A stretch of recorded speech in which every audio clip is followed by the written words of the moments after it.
This is my 2004 Kawasaki Z1000.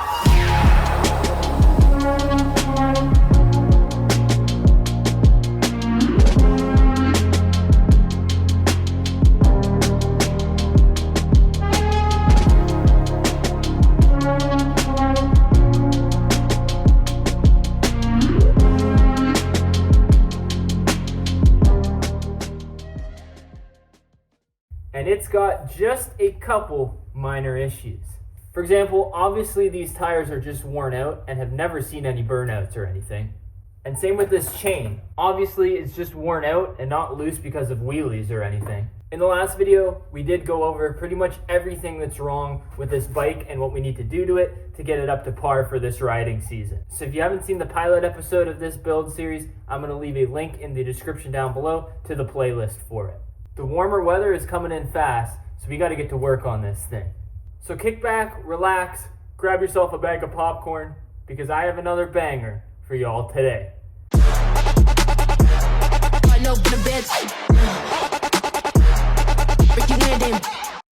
One thing that we can get started on today, though, is the turn signal.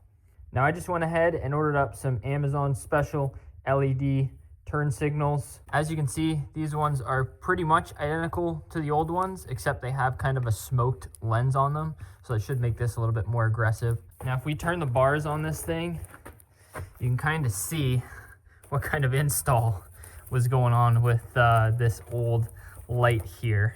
We're gonna go ahead and hook up a jump pack once we get these wires cut off of here and make sure that we do have a good power and ground before we splice this thing in.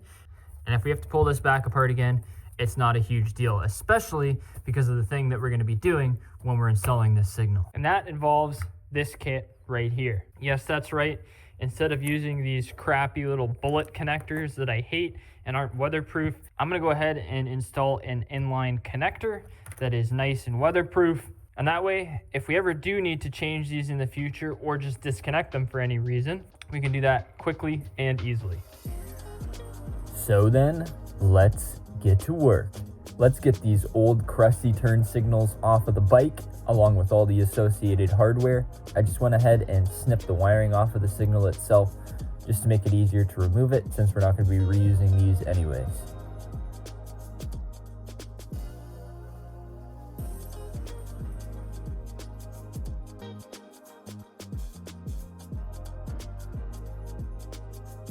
You may be asking yourself, if we're going to put an inline connector on this thing, how are we going to feed it through the small holes on this rubber grommet? Well, here's my solution to this. I just went ahead and created a larger window in the grommet itself, and that way all of the hardware and washers can feed through it in the instance that we need to remove it in the future. So with all of that figured out, let's go ahead and install some connector ends. Just like a flare nut or something when you're doing brake lines. For all of this to work out, I have to install all the washers and hardware previous to putting the connectors onto this thing. And theoretically, I could have put that rubber grommet on here as well. But just as a proof of concept, I'm going to leave it off and show you how I'm going to install these things on the bike to make them removable. Once the inline connector is installed on the turn signal side, we can head back over to the bike and push the connector through the modified rubber grommet, as well as a couple of the washers and the nut that holds the back side of the turn signal.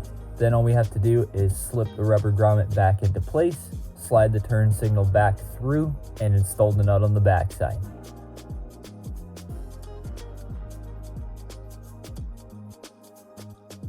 So now that we've got the side that's broken figured out, we gotta do the same thing all over again for the other side.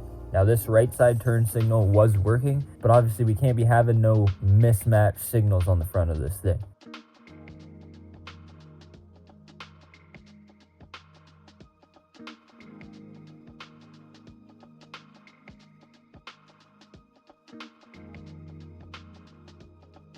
And with the turn signals installed, now it's time to make sure that they're going to work once we splice in the female connector. So with the key and the signal on, we're just going to confirm that we have a good power source at this signal. We're just going to confirm that one of these wires from the old signal does in fact light up our test light.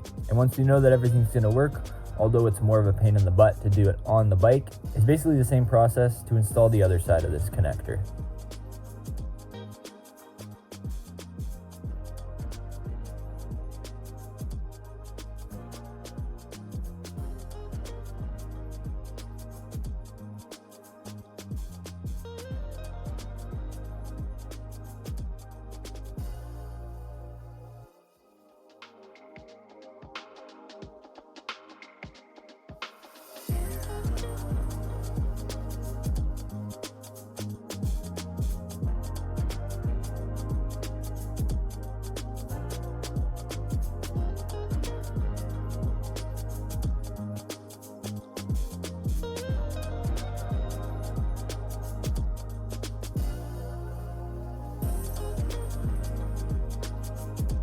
So once all the wiring is complete and we know that both signals are working and we've tucked and secured the wiring out of harm's way, I like to turn the steering on the bike back and forth a couple times with the signals running, just to make sure that our wiring isn't going to get pinched or broken, since it is going to flex and bend while turning the motorcycle.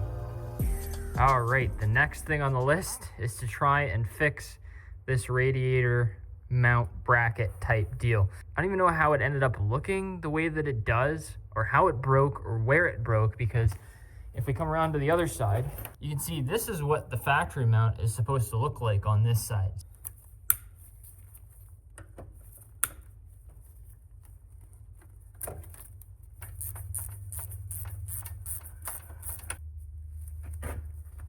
So to me, it almost looks like they had it mounted somewhere, either attaching to here or here. I don't know what the heck's going on with this, man. This is just something funky. And if I'm looking at this piece, I think we might end up being able to get away with modifying this bracket itself, pull this out, kind of flatten it out, grind this down here, and just kind of tack weld it to the frame right there. All right, so after messing around with this piece for a little bit, I think I got this bent in a way that I'm happy. And now we just need to clean up. I'm probably gonna go about there with it. Now we just need to clean up the frame here and clean up this piece, get it down to bare metal. Then we can go ahead and tack weld this guy onto there.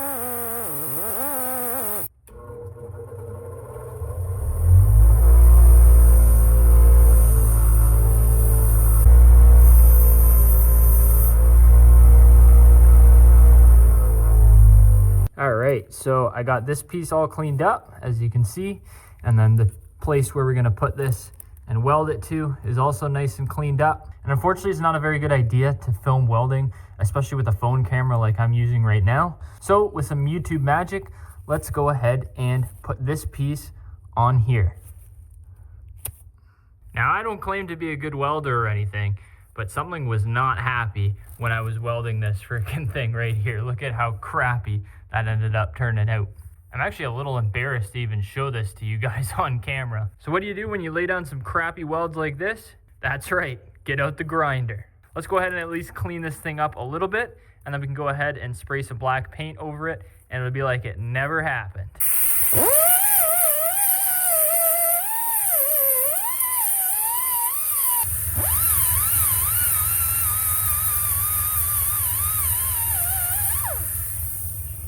All right, let's go ahead and hit this with some grease and wax remover.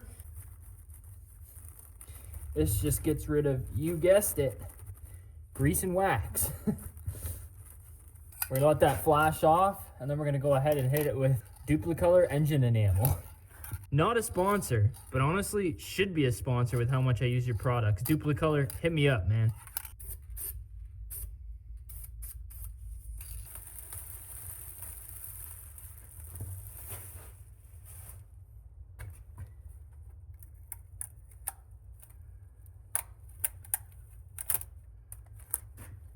I'm not gonna lie to you guys, this is definitely not my best work, but it's gonna work. It may look a little ugly, but if this paint wasn't still wet, I'd be slapping this thing and saying, that ain't going anywhere. Well guys, we have officially reached the point where we can't go any further on this build until some parts start showing up. In the meantime, I'm also gonna reach out to my paint supplier and get a can of color match paint for this bike, and then we can go ahead and at least fix the tank while we're waiting for parts. But with that being said, all of that is going to happen in a future episode. If you're not subscribed to the channel already, go ahead and hit that sub button for me, or I guess you as well, so you don't miss any episodes of this build series or any that we do in the future. As always, guys, thank you so much for watching, and I will catch you in the next one. Peace!